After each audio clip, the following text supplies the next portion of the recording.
volée. Bonjour Thibaut Mercier. Et merci beaucoup d'être avec nous aujourd'hui. Vous êtes avocat au barreau de Paris, engagé dans la cité, comme vous le dites. Vous avez cofondé le cercle Droit et Liberté et vous êtes auditeur de l'Institut Iliade. Vous présentez ce livre Athéna à la borne, discriminer ou disparaître. Et c'est une réédition augmentée. Et je trouve que vous avez bien fait de le rééditer aujourd'hui. Elle tombe à pic, cette réédition. À l'époque où justement on a les drames que nous vivons aujourd'hui, notamment le drame et l'assassinat de Thomas, on se demande comment nous allons faire pour nous réveiller face à de tels sacrifices de notre population. Eh bien, votre livre arrive comme une réponse à point nommé. Alors peut-être, avant de commencer à parler de la discrimination et de son bien fondé, on va commencer tout de suite par choquer finalement, revenir sur votre choix de l'image d'Athéna à la borne. Bah écoutez, déjà, j'ai choisi un titre qui me protégeait un petit peu, puisque on va y revenir sur cette notion de discrimination, mais l'incitation à la discrimination est aussi punie par la loi, et c'est un délit de presse. Et puni même de multiples fois, hein, vous l'avez cité. Voilà, donc il fallait prendre des chemins de traverse pour arriver au cœur du sujet, et plutôt que d'appeler à la discrimination de manière grossière, j'ai préféré employer cette image d'Athéna à la borne, qui est un bas-relief qui a été trouvé sur le Parthénon, et qui nous montre cette déesse guerrière qui regarde une borne, et cette borne en fait qu'est-ce que c'est ? C'est la limite qui nous sépare, peut-être la limite d'un autre pays, mais aussi la limite qui nous sépare entre deux êtres humains, et c'est exactement ce qui nous distingue finalement, et sans distinction, sans limite, nous n'existons pas. Ouais. Et en fait c'est tout le fond de votre analyse dans ce livre, c'est de dire si nous nous aimons en tant que peuple, en tant qu'identité, nous devons de fait discriminer. À partir du moment où nous nous reconnaissons comme une identité, de fait l'autre est l'autre, donc nous discriminons de fait, puisque c'est le fait. Et vous vous rappelez d'où vient le mot discriminer, peut-être rappelez-le. Le mot discriminer, c'est simplement le fait de faire des distinctions. Donc toute pensée, tout mot prononcé est une discrimination, et même le fait que je sois ici aujourd'hui, c'est une discrimination positive, puisque j'ai été invité et quelqu'un n'a pas été invité. Oui. Toute discrimination est un choix, est une préférence, et c'est ça qu'il faut rappeler, parce que ce mot, c'est un peu un mot totem, c'est comme le mot de haine. Quand les politiques l'emploient, ça fait peur, on nous dit c'est mal, c'est de la discrimination, mais pas nécessairement, et au contraire c'est un outil, quand il est manié avec un peu de parcimonie, qui peut servir à nous distinguer, donc à nous protéger finalement, et à dire que nous existons et que nous valons la peine d'être défendus. Alors qu'en fait le terme justement, parce que vous parlez de ce terme de distinguer, la distinction, recevoir une distinction, c'est honorifique. Et on a passé petit à petit la discrimination dans quelque chose de terriblement négatif. Alors d'où nous vient le mal qui a été apporté au sens du mot discriminer? À quel moment nous avons biaisé la distinction? Notamment dans cette fameuse loi Pleven de 1972 qui est venue interdire, au-delà de la discrimination fondée sur la race, qui peut sembler légitime et qui nous venait d'une convention internationale signée en 68 à New York, on a ajouté dans la loi aussi la discrimination fondée, et ça c'est beaucoup plus dangereux, fondée sur la nationalité. Ouais. Et ça, finalement, c'est dingue, j'ai découvert ça. Donc loi Pleven 1972. Voilà. On est venu dire à un Français que son concitoyen ne valait pas mieux que l'étranger. Et finalement, on est venu briser l'idée même de la nation, puisque si une nation ne peut pas protéger ses propres citoyens et dire que ses citoyens doivent s'entraider entre eux, pourquoi cette nation existerait-elle ? Et voilà, c'est ce qu'elle est venue nous dire. Quels avantages à être citoyen par rapport à un non-citoyen ? Exactement. En fait, on brise un Anglais vote un Français. Donc, en fait, pourquoi la France existerait-elle et pourquoi l'Angleterre existerait-elle ? Nous ne serons en fait qu'un seul pays. C'est un peu cette idée du village global, cet égalitarisme total, universalisme qui fait que nous sommes tous les mêmes. Au contraire, je pense que la discrimination est une bonne chose puisqu'elle prouve que la différence existe et que la diversité existe. Donc, si nous sommes vraiment antiracistes, il faut au contraire accepter que des différences existent et qu'elles enrichissent l'humanité d'ailleurs. Oui. Alors qu'en fait la volonté d'arrêter la discrimination serait une volonté d'avoir une seule identité unifiée, uniformisée, qui détruirait finalement toutes les identités qui existent pour en faire une espèce de grand global. Et justement vous y venez à la fin d'ailleurs de votre livre, et vers quoi on se dirige, cet homo economicus, etc., dans un monde global. Mais avant d'arriver là, là, quand je vous demandais les fondements, alors vous avez donné les fondements juridiques, moi je parlais plutôt presque philosophique. C'est l'égalitarisme. Là, on est tous égaux devant la loi, et après avoir été tous égaux devant la loi, maintenant nous devons être tous égaux tout court. Ouais. On ne supporte plus la différence. Vous opposez la vision marxiste, par exemple, avec une vision peut-être un peu plus maurassienne. Vous dites, selon Marx, le peuple ne représente que la population présente sur un territoire, assise sur le droit du sol. C'est pas seulement Marx d'ailleurs, c'est aussi Renan, c'est la vision que toutes nos élites ont de la nationalité. Je suis français si je veux, c'est le vivre ensemble, c'est le plébiscite de tous les jours. Donc c'est quelque chose qui est éminemment volontariste. J'ai la volonté d'être français, donc je suis français. Et si demain je ne veux plus être français, je ne serai plus français. Au contraire, je pense qu'être français, c'est quelque chose de beaucoup plus mystique, plus charnel. C'est être né sur ce territoire évidemment, mais c'est aussi avoir des ancêtres français et avoir une certaine volonté aussi de l'être. Mais en tout cas, on ne peut pas totalement sortir de cette vision. On ne peut pas totalement dire que seule la volonté fait la nationalité. Et moi, demain, si je pars au Sénégal, si je pars en Chine, je ne serai pas sénégalais, je ne serai pas chinois, même si je le veux très fort au fond de moi. Mais c'est marrant que vous citiez Renan en disant c'est un peu la même que Renan. Et vous-même, dans votre livre, vous dites attention, on a tendance à biaiser aussi le discours de Renan. On prend qu'un extrait, le fameux discours sur qu'est-ce qu'une nation, et voilà. À la fin du 19e siècle, oui. Alors Renan, on nous dit qu'il a fondé la vision moderne de la nationalité, mais en fait, il a écrit ce discours à un moment très précis. C'était pour faire en sorte que l'Alsace-Lorraine revienne dans le giron français après leur perte face à l'Allemagne. Donc c'était un discours très circonstancié historiquement, et on a tendance à l'oublier. Oui. Et puis après, repris, et vous le dites, la France n'est ni un peuple, ni une langue, ni un territoire, ni une religion. C'est un conglomérat de peuples qui veulent vivre ensemble. Il n'y a pas de France de souche, il n'y a qu'une France du métissage. Ça, c'est notre ministre de l'immigration en 2010, Éric Besson. C'est vrai que là, on est quand même très très loin d'une forme d'identité. Et en fait, ce que vous expliquez, c'est que le refus de discriminer vient peut-être d'une volonté d'anéantir notre identité. Totalement, à partir du moment où on nous interdit de nous distinguer, donc de dire que nous existons, qu'est-ce qui fait que nous existons ? Nous ne pouvons plus nous définir, donc en fait nous sommes réduits à quelque chose d'autre que notre nationalité.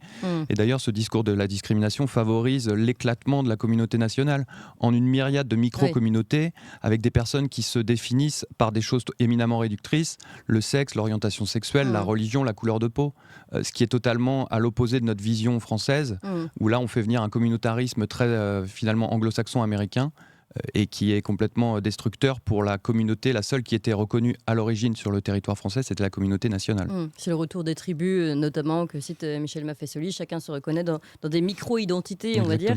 Et vous l'expliquez très bien dans votre livre, et c'est la deuxième partie, finalement, après, on va dire le mal original du fait qu'on ait considéré qu'avoir une identité et discriminer ce qui n'était pas notre identité, sachant que discriminer, encore une fois, est entendu ici dans le sens de distinguer, et qui est plutôt même positif pour l'autre aussi, le distinguer dans sa plénitude d'être un autre et d'avoir ses propres attraits, mais différents.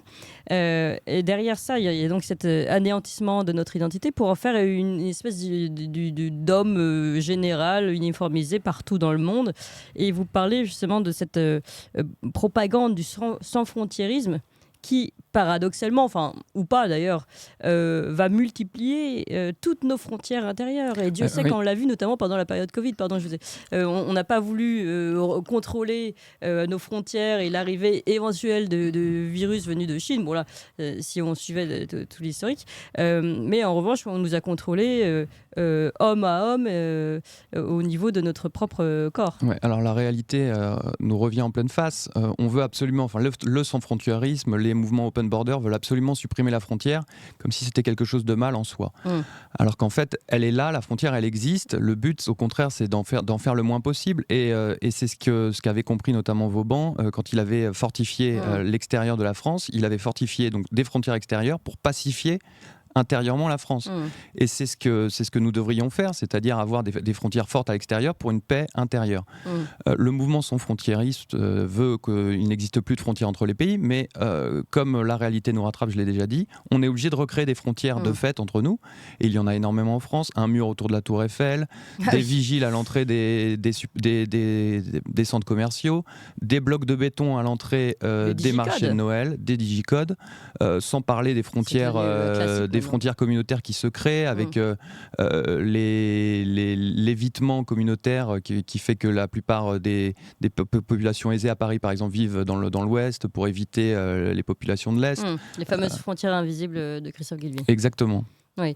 Donc finalement, en voulant détruire une frontière nationale, par exemple, on en crée des milliers.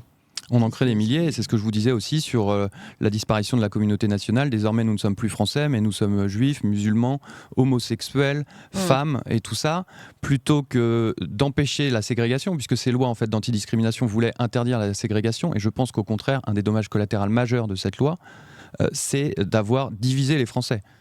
Et d'avoir créé ces milliers de communautés, ces myriades de communautés qui, en fait, se font une concurrence de tous contre tous, ou une guerre de tous contre tous.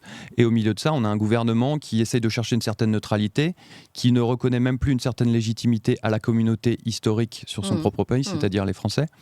Et ça crée un communautarisme à l'anglo-saxonne et un pays impossible à gouverner. Et là, on revient sur l'affaire Thomas, avec cette France qui a été décrite, notamment, j'ai cité de nombreuses fois, donc maintenant les auditeurs la connaissent, cet article du Figaro, avec une France face à face, et dans une population, dans la même zone géographique, mais qui s'oppose, que tout oppose aujourd'hui, et qui ne peut plus dialoguer.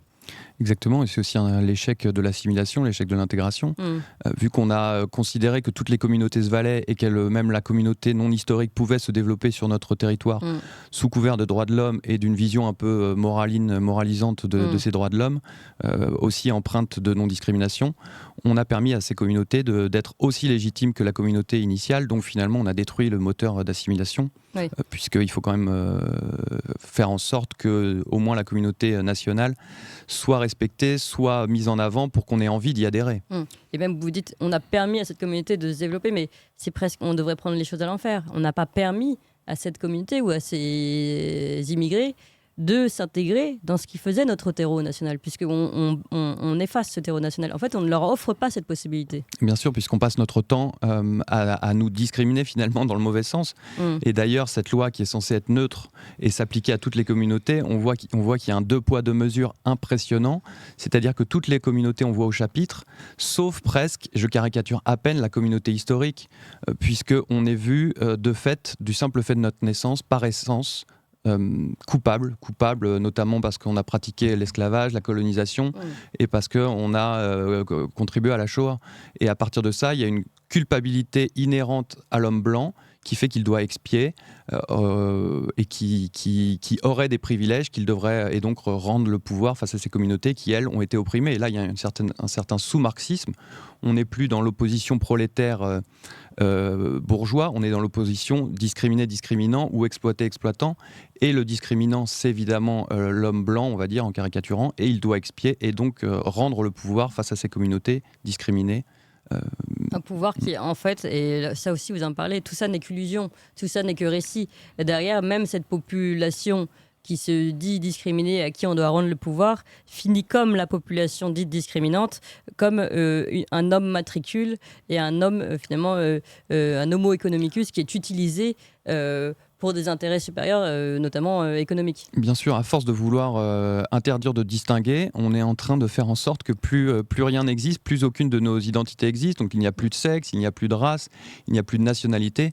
Et qu'est-ce qui compte finalement ? C'est notre capacité de travail et notre capacité de consommation. Donc on est un agent économique qui produit et qui consomme.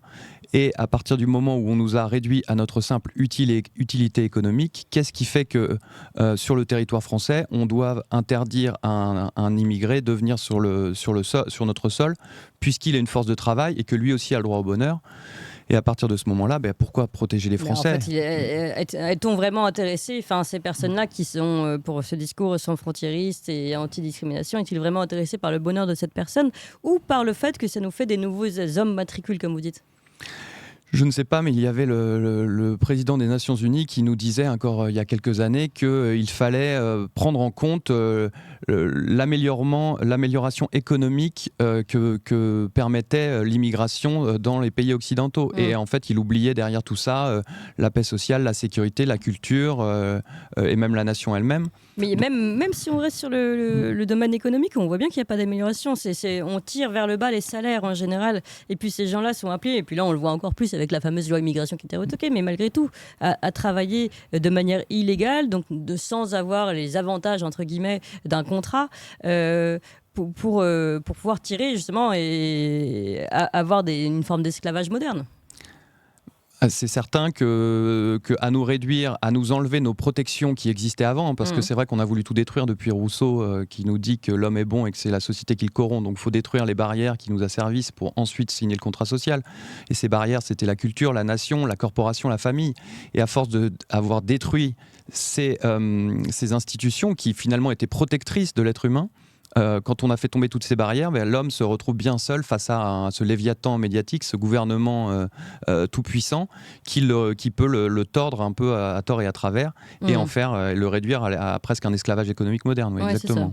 Ouais, et cet esclavage économique moderne cherche à être mondialisé. Cherche à être, oui, en tout cas, de fait, je ne sais pas s'il cherche à l'être, mais en tout cas, c'est ce qui se passe. C'est comme on détruit les frontières. Après, l'être humain est le même au Japon, au Sénégal, en France, et c'est cet universalisme assez délétère, finalement, qui détruit nos identités et nous fait tomber nos barrières, nos protections naturelles. Alors, face à ce constat que vous décrivez très bien tout au long de ce livre, vous appelez tout simplement un rappel à l'ordre, un retour à l'identité, première chose, une reconnaissance de notre identité, une fierté de notre identité, et puis donc, de fait, puisque ça va ensemble finalement, dans le corollaire, à une discrimination. Retour à la discrimination. C'est votre appel, hein ?